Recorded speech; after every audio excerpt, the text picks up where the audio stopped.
మన yeah. TDP అధికార ప్రతినిధి చెప్పినట్ల ముఖ్యమంత్రి గారు కానీ ఉప ముఖ్యమంత్రి గారు కానీ చాలా సీరియస్ గా ఉన్నారు.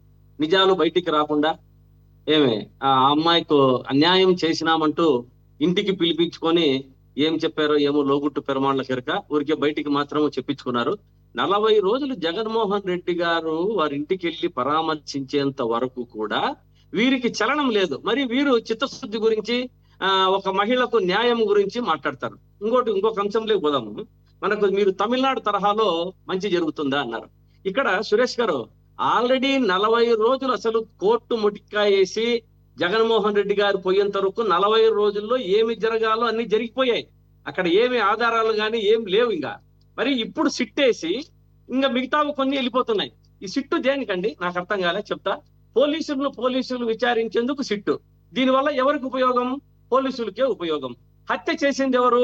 పోలీసులు. హత్య విచారించేది ఎవరు? పోలీసులు. ఈ హత్య ఈ విచారణ ఎవరికి ఇస్తారు? కోర్టుకి ఇస్తాం. ఈ పోలీసు విచారణలో ఏమిస్తారు వీళ్ళు? ఏమీ లేదని ఇస్తారు. కోర్టు నిజాలు ఏం తెలుస్తుంది? వీరిచ్చిన ఆధార ప్రకారంగానే కోర్టు వారు కూడా మనకి ఏం ఆధారాల ప్రకారం ఈ ఆధారాలు లేవు కదా, కోర్టును మభ్య పెట్టారు వీళ్ళు. దీన్ని మన దుర్గ శ్రీరామ్ గారు చెప్పినట్టు ఒక రాజకీయ కోణంలో ఈ అబ్బాయిని వాడారు. అది 100%. దీంట్లో పెద్ద తలకాయలు అయితే ఉన్నాయి. ఎంపీ సుపారి గాని, లేదంటే ఇంకొకటి గాని. సీసీ కెమెరాలు మనం గతంలో చూద్దాం. ఒకసారి మీ దగ్గర బయట ఉంటే వేయొచ్చు. హోంశాఖ మంత్రి గారు చాలా స్పష్టంగా ఎంత ఇదిగా చెప్పారంటే, రాష్ట్రంలో మూలకు సీసీ కెమెరాలు, మూలకు పోలీస్ స్టేషన్ లో సీసీ కెమెరాలు, డ్రోన్లు, ఎక్కడ ఎవరు గంజాయి తాగినా, ఎవరు హత్య చేసినా 10 నిమిషాల్లో పట్టుకునే మేము ఆ సామర్థ్యాన్ని మా ప్రభుత్వానికి ఉంది అని దంపుడు ఉపన్యాసాలు నోటికొచ్చినట్లు అబద్ధాలు చెప్పారు. ఇప్పుడు ఒక సంవత్సరం సీసీ కెమెరాలు టీవీలు లేవు అక్కడ.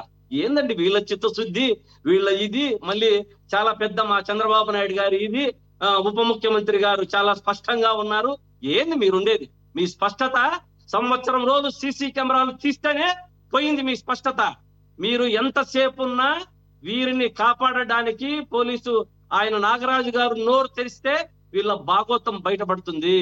కాబట్టి వీళ్ళు చాలా దానికి అనుగుణంగానే చాలా సీరియస్ గా ఉన్నారు. మొత్తానికి ఉప ముఖ్యమంత్రి గారు కానీ, ముఖ్యమంత్రి గారు కానీ నిజాలు బయటికి రాకుండా చాలా సీరియస్ గా వర్క్ చేస్తున్నారు. దాంట్లో ఏమాత్రము డౌట్ లేదు. దీనికి ఒక్కటే, సీసీ కెమెరాలు సంవత్సరంలో ఎందుకు లేకుండా పోయాయి? సమాధానం చెప్పండి. హోంశాఖ మంత్రి గారేమో దంపుడు ఉపన్యాసాలు ఇస్తారు.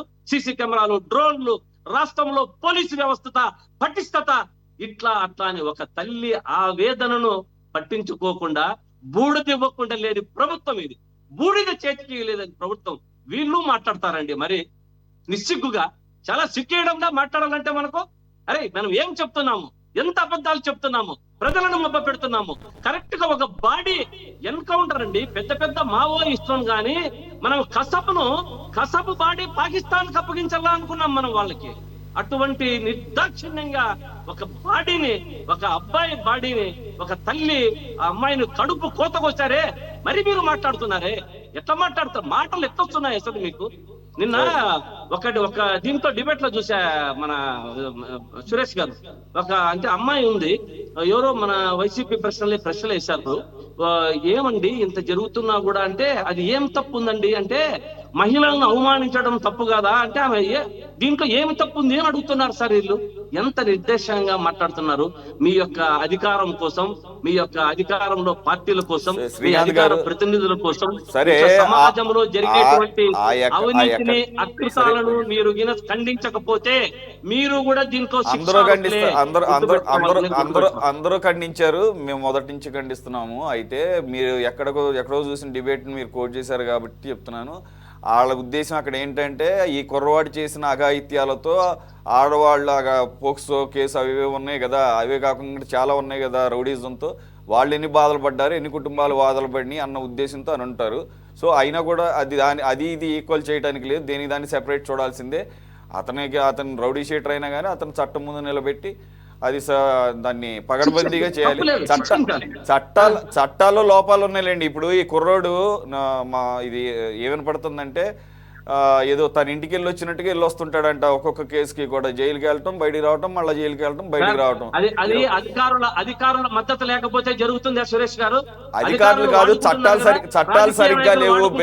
బెయిల్ తెచ్చుకోవటం, ఇప్పుడు ఏదో వన్ ఆఫ్ ది అఫెన్స్ చేస్తే చూడాల్సిన కోణం, అలాగే కంటిన్యూస్గా సీరియస్ అఫెండర్గా మారినప్పుడు, సీరియల్ అఫెండర్గా మారినప్పుడు, రౌడీ షీట్ ఉన్నప్పుడు, ఇతను యాంటీ సోషల్ ఎలిమెంట్, ఇతను బయట కనుక ఫ్రీగా తిరిగితే ఇబ్బంది అని చెప్పేసి అనుకున్నప్పుడు మరి అంత ఈజీగా ఈ న్యాయస్థానాలు బెయిల్ ఇవ్వటం ఎందుకు అలా ఇస్తున్నాయి అనేది ఇక్కడ పెద్ద ప్రశ్న. అవే వీటన్నిటికీ కూడా దారితీస్తున్నాయి. బాబురావు గారు, ఇక్కడ వాళ్ళ తల్లిదండ్రులు, తల్లి ముఖ్యంగా అతని మేనమామలు కానీ వీళ్ళంతా సరే జరుగుతున్న తీరుని సాటిస్ఫై అవుతున్నాం అని అంటున్నారు. అలాగే ఒకానొక ఇంటర్వ్యూలో అయితే మా వాడు అంటే వాళ్ళకి పెద్దగా దీని మీద అంటే బాడీ దొరకలేదు, కనీసం బూడిదన్న లేదనేదే కనబడుతుంది తప్ప వీడు బాగా లైన్ క్రాస్ అయిపోయాడు, అసలు మా కంట్రోల్ తప్పిపోయాడు. అందు గురించే మేము మొదట్లో కొంత పోలీసులు తీసుకెళ్తే ఒక 4 రోజులు వాళ్ళు లోపల ఇవ్వాల్సిన ట్రీట్మెంట్ ఇస్తే ఏమన్నా బాగుపడతాడేమో బయటకు వచ్చాను కూడా కొంత మేము నిర్లిప్తగా ఉన్నామని చెప్పేసి వాళ్ళ మేనమామలు చెప్తున్నారు. మొన్న అయితే చివరాఖరికి ఒక ఆయన వాడు ఇవాళ కాకపోతే రేపైనా వేరే రకంగా చచ్చిపోవటమే వాడికి అంతకన్నా అవకాశం లేదు. ఎందుకంటే వాడి చంపిన వాళ్ళు ఊరుకుంటారా అన్న రీతిలో ఆయన మాట్లాడాడు. ఎందుకంటే ఇతను చంపినటువంటి ఏదో కేసు ఉంది కదా, నవీన్ రెడ్డి అని అతను కూడా రౌడీ షీటర్ అంట. కాబట్టి ఇలాగ రౌడీ షీటర్లతో సావాసం చేస్తున్నవాడు వాళ్ళ మధ్యలో వాళ్ళు చంపుకుంటున్నప్పుడు అని చెప్పేసి చెబుతున్నారు. సరే, అంటే నేను అనేది వాళ్ళ పర్స్పెక్టివ్. కానీ అట్ ది సేమ్ టైం ఈరోజు అతని తల్లి జ్యుడిషియల్ ఎంక్వైరీ కావాలంటున్నారు. సిట్ ఎంక్వైరీ జరుగుతున్న తీరు సాటిస్ఫాక్టరీ అని అంటూనే జ్యుడిషియరీ ఎంక్వైరీ కావాలని చెప్పేసి కూడా పిటిషన్ వేశారంటున్నారు. మొన్నేమో ఆల్రెడీ ఒక పిటిషన్ ఏమో సిబిఐతో ఎంక్వైరీ చేయాలనేది నడుస్తుంది. నేను ఈరోజు చూశాను కోర్టుకి అది కూడా వచ్చిందట.